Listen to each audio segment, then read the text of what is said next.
That early 2000s teen wave was loud. Avril Lavigne was everywhere, American Pie was still the kind of movie people quoted at school, and Final Destination made people scared of planes and trucks carrying logs. Rock music, flip phones, low-rise jeans, bad hair choices, yeah, all of that. And right in the middle of all that noise came a survival horror game called ObsCure. Yeah, I'm stuck on you, sir, stuck with me through all. You unlock this channel with the key of nostalgia. Welcome to the Greta Loot Zone.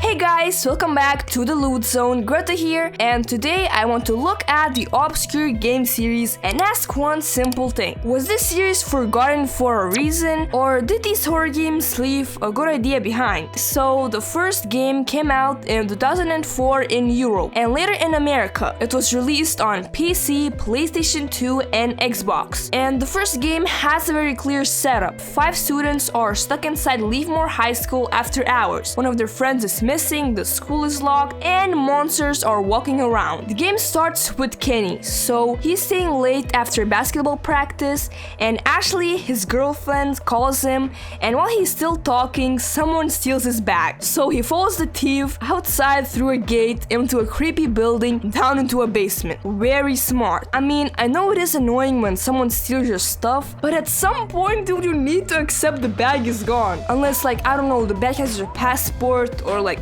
your house keys. Still, I'm not going to that basement, but Kenny does, yeah. So pretty quickly the game shows that Leafmore is not just a creepy school. There are cages, experiments, weird plants, monsters, blood, a lot of blood. So the opening does its job, and honestly I quite like that.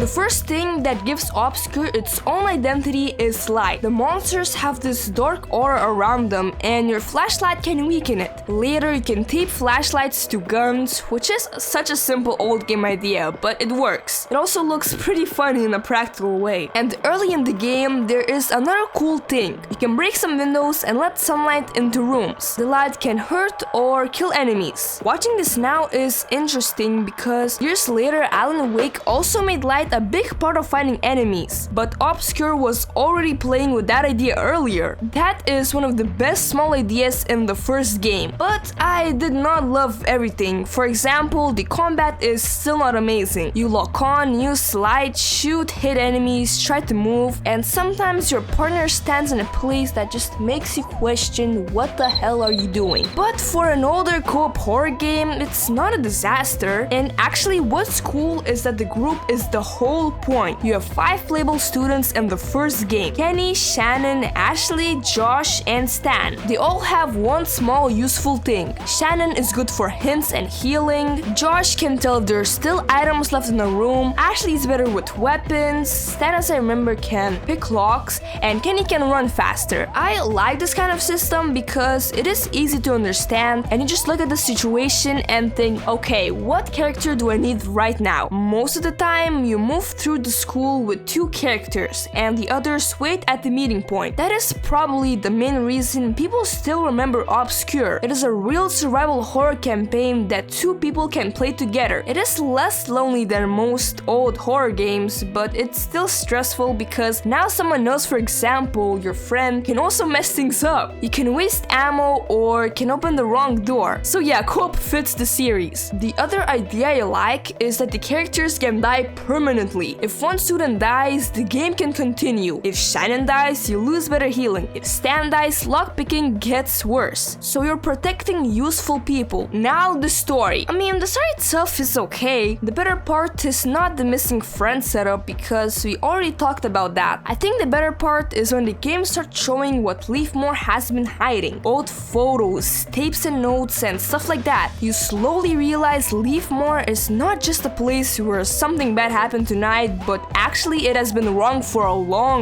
time. The weaker part is the character writing. The students are useful when you play, but in cutscenes they can feel flat. But okay, now let's talk about the soundtrack. So the original versions had licensed rock music, including Sum 41 in the opening, which fits the time period perfectly. The newer PC version lost some of the licensed music, and yeah, that hurts the vibe a little bit. But the score itself is still strong. The core music gives the school a colder sound and it makes the story feel bigger than just teenagers running around with flashlights. So for the first ObsCure, I get why people remember it. The combat and writing can be awkward, but the main idea works. Co-op survival horror in a school with a group of characters who can actually be lost. That is a good pitch even now.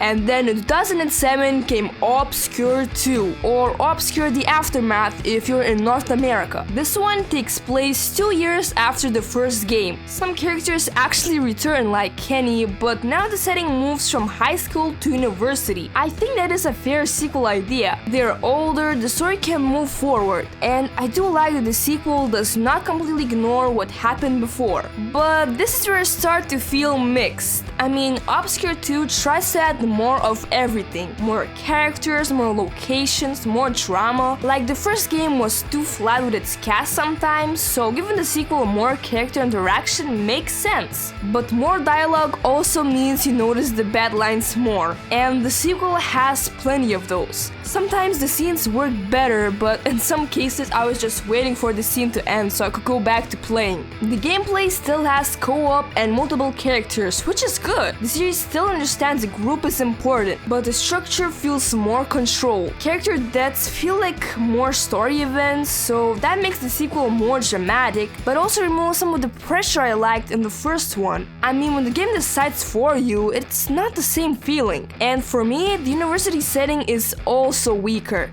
I mean, that is just my opinion. I do not even know if I can explain it perfectly. A campus should be creepy. Dorms, empty hallways, bad lighting, all of that stuff should work, but the first game had one strong location. The sequel has more movement, and for me, one strong location wins. The sequel also continues the plant and infection story. There's a strange flower, and students using it like a drug start turning into monsters. I mean, it is not a bad idea, it connects with the first game without copying it exactly, but also makes the story busier. The first game is easy to explain. School, missing friend, monsters, co-op. That's it. The second game has returning characters, new people, university stuff, sports, transformations, and all of that stuff. It is just less clean. I mean, I do not hate the sequel at all. I really like it. I like both games. But if I had to choose which one shows why the series mattered, I think I would choose the first game. That is the one with the stronger identity. And also the combat in the second game literally is, oh my god, like I don't know how to explain it, but I kept dying every single time. And if you die, there's not a lot of, because what I like in the first game is that there are discs where you can collect and you can save at any time you want. But in the second game, there's like instead of like the discs, you need to find like the little flower spores and then you can save. And if you didn't, if you died, you'd have to go back to the last save you saved. And I don't know, guys, I sometimes didn't even notice like the flower save spots, so I had to most of the time go back to a lot of earlier saves, which honestly is so annoying. So now the main question is, does the series deserve a comeback? Yeah, I think so. Not as some online match game, please no. Just give me a proper story horror game again. A group of students, co-op, flashlights, monsters, and characters who can actually be lost. Fix the combat, bro, please. Make the writing more natural and keep the school or campus scary. That is enough for me. So guys, that was my dive into the ObsCure series. Tell me if you've played these games and which one you think is better. Also tell me what old game or series I should check next. Hit like if you enjoyed the video, subscribe for more, and don't forget, I promised a face reveal when we reach 5,000 subscribers. Promise still counts. From next week, I'm taking a small holiday break, so I'll rest a bit and then come back with new videos. Also, I ordered Furby Vibes, so when I get it, we'll check it together. Bye looters, and see you next time! Hit me like a time.